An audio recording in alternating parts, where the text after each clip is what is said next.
Well, I've had the conversation again. Those keys are sitting there on the counter, and you're standing there knowing that today might be the day that you have to take them away.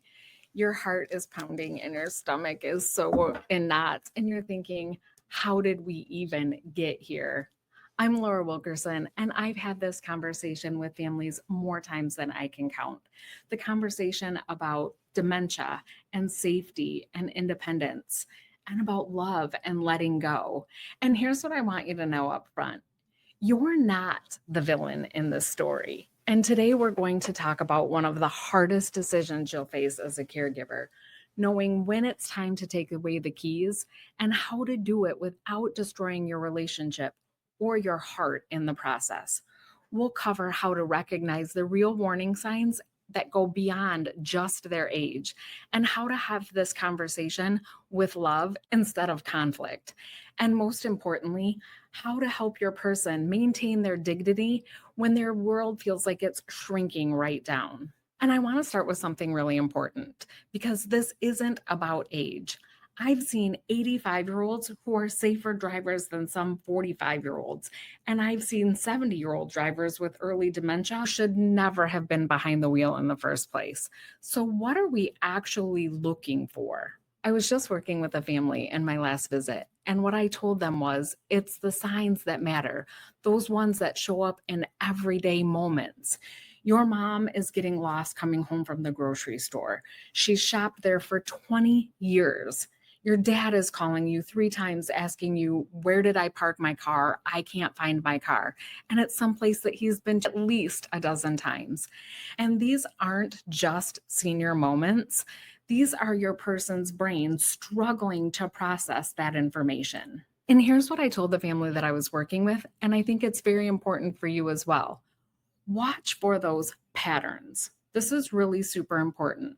Not just one single incident, not just one missed turn. Heck, I miss turns every day. Well, or so it seems. But when your loved one starts avoiding night driving, or when they're gripping that steering wheel and their knuckles are white and they're just driving to the bank, or if you're riding with them and they're getting honked at for driving too slowly, that's their brain telling you it's working harder than it should be. And here's the hardest part about all of this. Deep down, your person knows something's changing, and that's why they might get defensive or angry when you bring it up. It's not stubbornness, it's fear. So you're probably asking, well, that's all great, that's all fine and well, but now how do I have this conversation without starting World War III in my house? Because I've seen families actually torn apart over car keys, and it doesn't have to be that way. First, make sure you're choosing your timing well. Don't have this conversation right after they've had a close call or when emotions are running high, because when emotions are high, intelligence is low.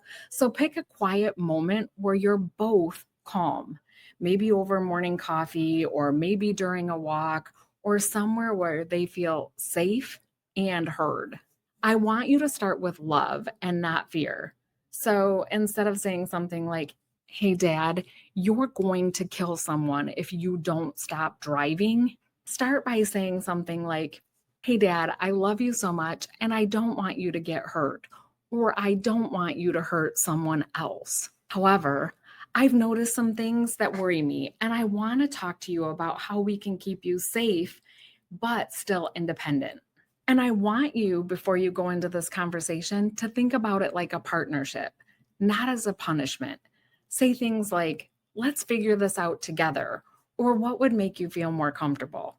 Because here's the thing: when someone feels like they're losing everything that they've got, giving them choices is how you preserve their dignity. And I want you to be prepared for pushback.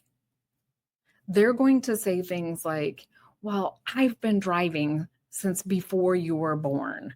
And you know what? They're right. And you can acknowledge that and say, you're absolutely right. And that's exactly why I trust your judgment. But help me understand what you're experiencing when you're driving.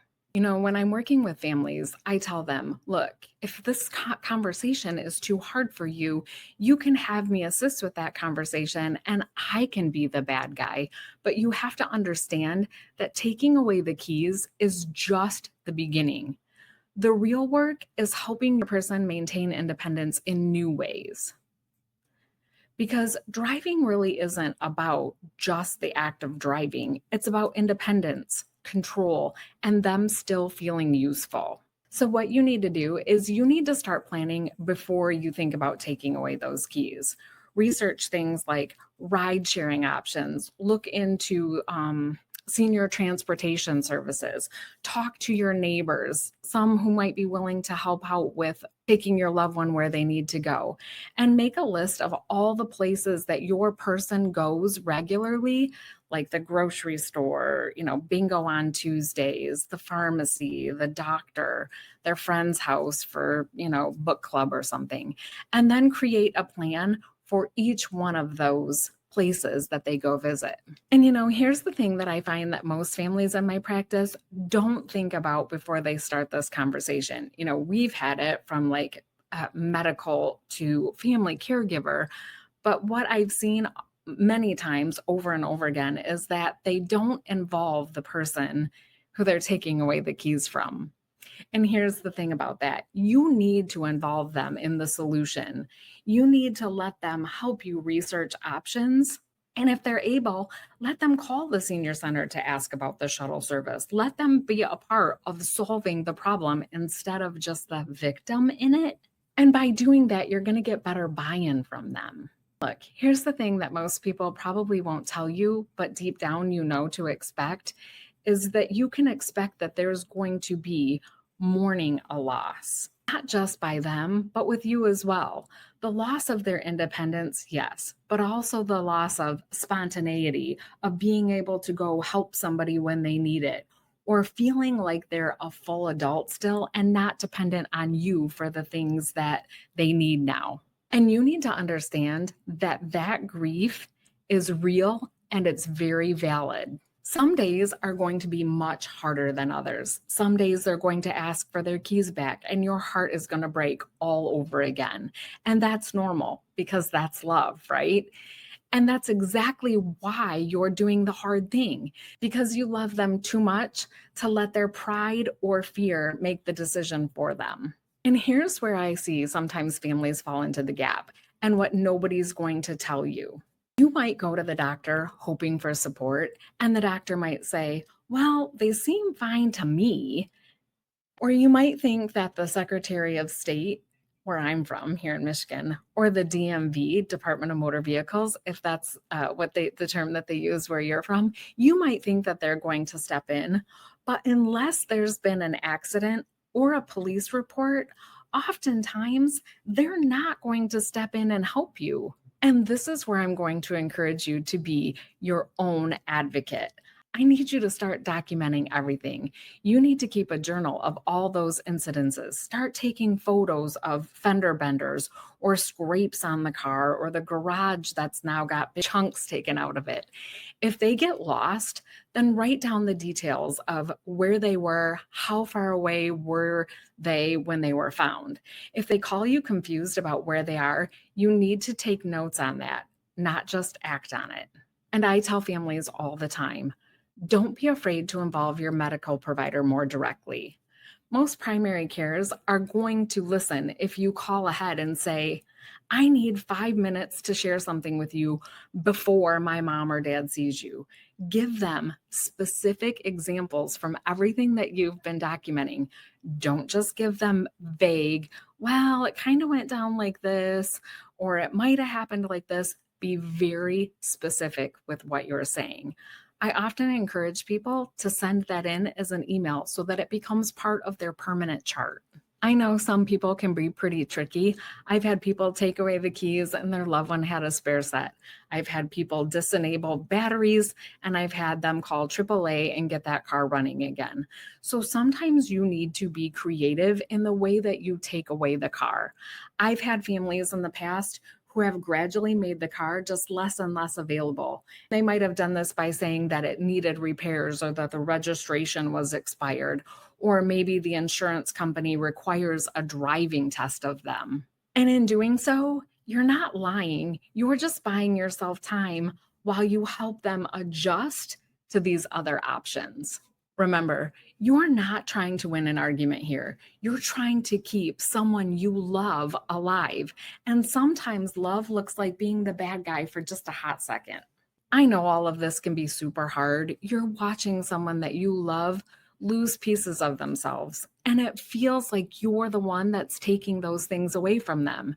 But here's what I need you to remember: you're not taking away their independence. You're helping them stay independent, just with a little twist to how you do that. And the goal here isn't to control them and put your thumb on them. The goal is to love them well through this transition. And that means having those hard conversations, making difficult decisions, and sometimes being uncomfortable so that they can stay safe. So, if you're like my last family and you're in the middle of this right now, if you're standing in your kitchen looking at those keys and wondering, what do I do next? You don't have to figure this out alone. This is exactly the kind of situation I help families navigate. And you deserve that kind of support too.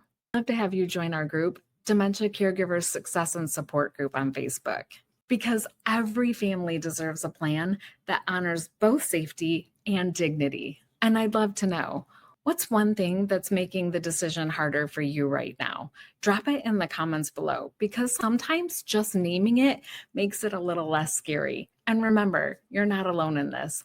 I'll be here sharing with you while you're caring for them. See you next week.